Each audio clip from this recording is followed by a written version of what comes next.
ஜீ தமிழ்ல ஒளிபரப்பாகிட்டு வர்ற சீரியல் தான் வீரா. இந்த சீரியல்ல அருண் வைஷ்ணவிக்குன்னு அதிகமான ஃபேன்ஸ் இருக்கிறாங்க. சில தினங்களுக்கு முன்னாடி நடந்த அவார்டு ஃபங்க்ஷன்ல தன்னோட வாழ்க்கையில் நடந்த சோகமான விஷயத்த வைஷ்ணவி ரொம்பவே எமோஷனலா பேசியிருந்தாங்க. அதுல அவங்க அம்மாவோட அரவணைப்புல மட்டுமே வாழ்ந்து வந்துட்டு இருக்கிறவனா திடீர்னு ஒருத்தன் என் வாழ்க்கையில வந்தான். ஆரம்பத்தில் அவன் என் மேலே காட்டின அக்கறை என்னை ரொம்பவே உணர்ச்சி வசப்பட வச்சுச்சு. என் அம்மாவுக்கு அடுத்தபடியாக என் மேலே அன்பும் அக்கறையும் செலுத்துகிற ஒரு ஜீவன்னு அவனை நம்பினேன். 2 பேருக்கு இடையில் அந்த ரிலேஷன்ஷிப் நல்லாவே போயிட்டு இருந்துச்சு. ஆனால் என்னன்னு தெரியல, திடீர்னு அவன் என்னை விட்டு விலகி போகிற மாதிரி தெரிஞ்சிச்சு. இப்போது அவனுக்கும் எனக்கும் தொடர்பே இல்லை.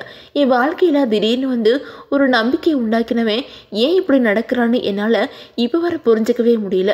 எங்கே இருந்தாலும் அவன் நல்லா இருக்கட்டும் அப்படின்னு சொல்லிட்டு ரொம்ப எமோஷனலாக பேசியிருந்தாங்க.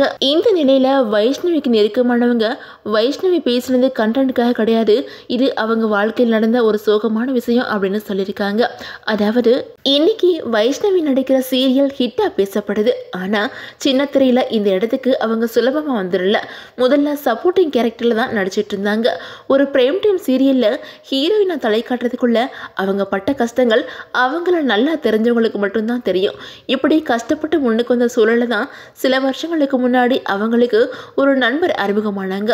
முதல்ல 2 பேருக்கு இடையில நட்பு மட்டும்தான் இருந்திருக்கு. ஆனால் போக போக அந்த நட்பு காதல் ஆகியிருக்கு. அம்மாவும் பொண்ணுமா தனியாக இருந்த வைஷ்ணவி குடும்பத்துக்கு தேவைப்பட்ட உதவிகளை செஞ்சு வந்தாங்க அந்த நண்பர். இந்த சூழலில் வீரா சீரியலில் வைஷ்ணவிக்கும் அவங்க கூட நடிக்கிற ஹீரோவுக்கு இடையில நெருக்கமான காட்சிகள் ஷூட் பண்ணியிருக்காங்க. இந்த சீரியலோட இந்த காட்சிகளை வச்சு அந்த ஹீரோவுக்கும் வைஷ்ணவிக்கும் காதல் அது இதுன்னு வெளியில் ஒரு பேச்சு கிளம்பிருச்சு. அதனால அந்த நண்பர் கொஞ்சம் அப்செட் ஆகியிருக்காங்க. இது சீரியல், அதனால இதை ஒரு விஷயமா எடுத்துக்க தேவையில்லை அப்படின்னு வைஷ்ணவி சொன்னதை அவங்களால புரிஞ்சுக்க முடியல.